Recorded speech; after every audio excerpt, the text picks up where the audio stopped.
Hollywood's reliance on repetition will never end, and using popular television shows from the past as window dressing for feature films is trendier than ever. Some of these films do veer closer to the source material, while others just use the nostalgia and name recognition of a past TV series to prop up a newer film built on borrowed elements. Now, some of these movies do surprise and they do entertain by creatively expanding on the source material or by just delivering a quality standalone film. However, today we're talking about 5 movies that sadly failed to deliver. I'll also be focusing on adaptations of TV shows running from the 70s through the 90s, so films like The Honeymooners and The Beverly Hillbillies won't be in consideration for this list. And with that said, let's get into it.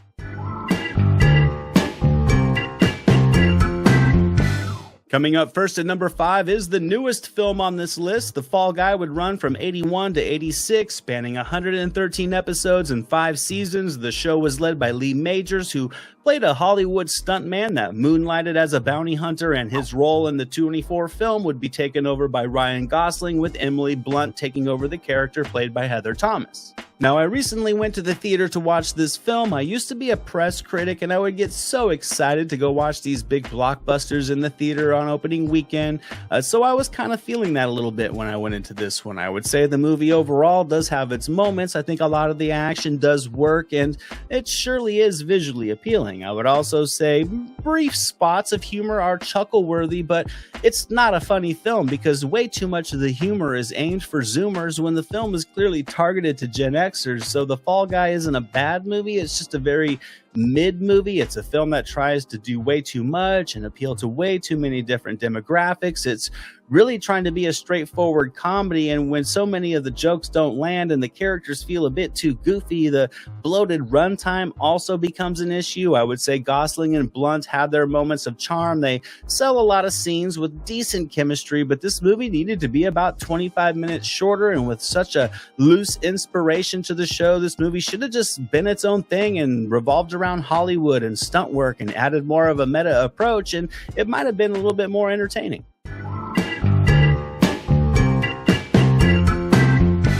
With that one in the books, we're hitting the beach for my number 4 pick. Baywatch was a staple of 90s television. It would run from 89 to 99 over 11 seasons and a staggering 241 episodes. This was just in its original format. There would be a spin-off, Baywatch Nights, from 95 to 97, and Baywatch Hawaii would run from 99 to 2001. David Hasselhoff was a legend in the role of Mitch Buchanan, and for the 17 adaptation, his character would be taken over by Dwayne "The Rock" Johnson, with Zac Efron taking over the role of Brody, played by 90s hunk David Charvet, and Kelly Rohrbach would play Pamela Anderson's iconic character, CJ Parker.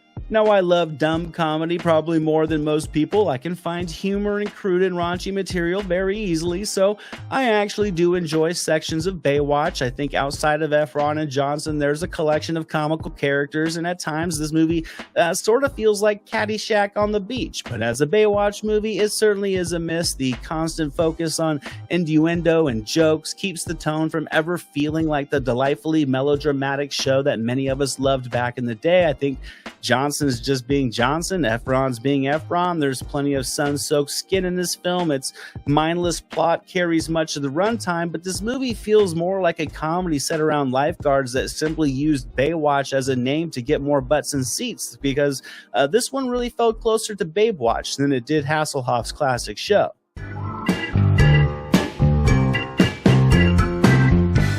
My number 3 pick is set inside the world of the California Highway Patrol. Chips would run from 77 to 83, passing 6 seasons and 139 episodes, exploring the endless adventures of John and Ponch, played by Larry Wilcox and Eric Estrada. I watched reruns of Chips constantly as a kid, and for the 17 film, the crime-fighting cop duo would be replaced by the comedic antics of Michael Pena and Dax Shepard, who would also direct and help write this adaptation.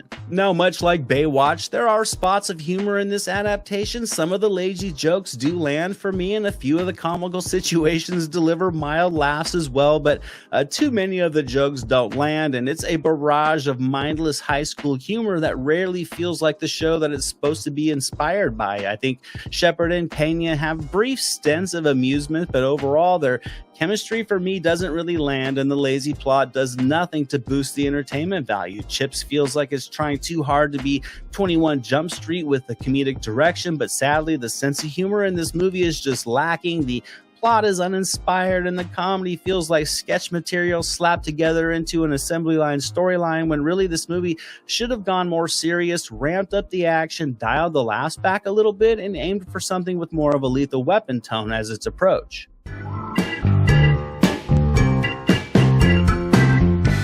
Coming up next at number 2 is another show I remember watching countless times during the summer, just endless reruns of this show. The Dukes of Hazzard ran from 79 to 85, spanning 7 seasons and 141 episodes. This show followed the adventures and the antics of cousins Bo and Luke Duke, played by Tom Wopat and John Schneider. And for the big screen adaptation in 2005, these iconic 80s characters would be portrayed by Johnny Knoxville and Sean William Scott.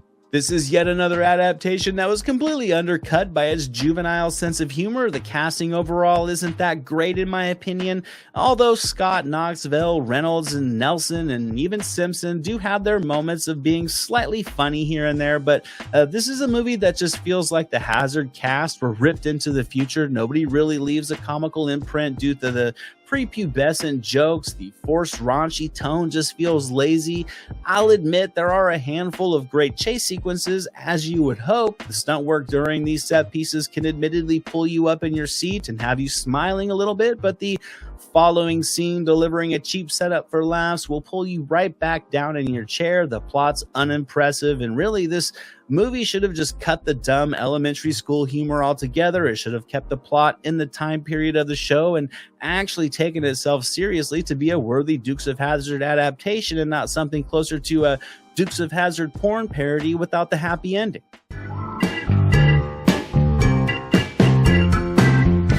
And coming in at number 1, my pick for the worst and subsequently most unneeded retro TV adaptation, which will ironically take us to paradise.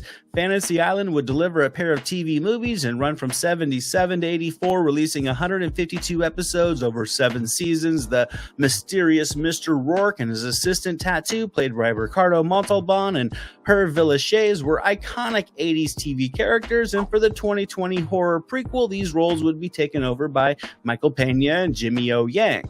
I'm not really sure which Fantasy Island the creators of this adaptation watched, but it couldn't have been the same series that everybody else did, because to me this movie is really nothing more than a patchwork of many other generic horror films just quilted into an assembly line Blumhouse teen horror romp that feels twice as long as it really is. I think Pena and his cheesy accent are unable to lead this cast of instantly forgettable characters that we all know will meet their demise in some brutally recycled fashion. And when you sit back and actually try to follow this film, the plot makes no sense, and it doesn't take more than a few scenes to realize this is nothing more than a plug-and-play horror fest with no scares that clearly tried to gain momentum from whatever nostalgia factor there is in the Fantasy Island name, when overall they should have just scrapped that, gone with something more quirky, something better cast, and more cleverly written to follow closer to the mystery vibe that the original show had, that could have resulted in a charming ensemble piece instead of being an instantly forgettable cash grab.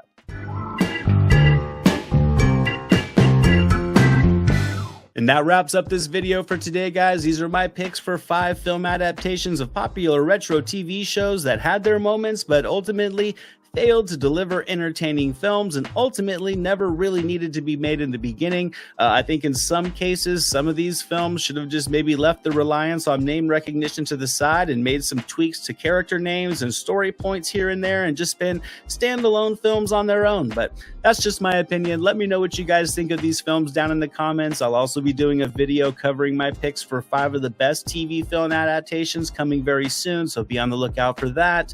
Thank you guys, as always, for watching. I greatly appreciate you all. I hope to see you guys back in my next video, and until then, movies never say die. This is Jack Burton in the Pork Chop Express, and I'm talking to whoever's listening out there. Survive a war, you gotta become war. I suppose we have to register you as a lethal weapon. You trying to say Jesus Christ can't hit a curveball?